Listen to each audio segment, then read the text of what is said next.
Potplaćenost, loša oprema, ignoriranje žalbi, kvarovi i otkazi, sve to je dovelo do eskalacije i nezadovoljstva u podružnici Zagrebačkog holdinga Čistoći. Otkaz je dobilo i nekoliko HDZ-ovaca i Bandićevaca. Jedan od njih je i Trpimir Majcan.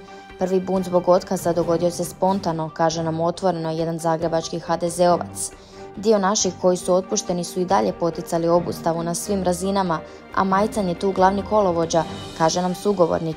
Nije tajna da sam prvi krenuo u borbu protiv ovog sustava, ali nisam organizator štrajka, rekao nam je Majcan. Bjegunac od hrvatskog pravosuđa Zdravko Mamić viđen je u jednom restoranu s djevojkom.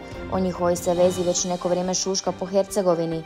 Sami su sjedili u restoranu, bili su vrlo bliski, ispričao nam je čitatelj.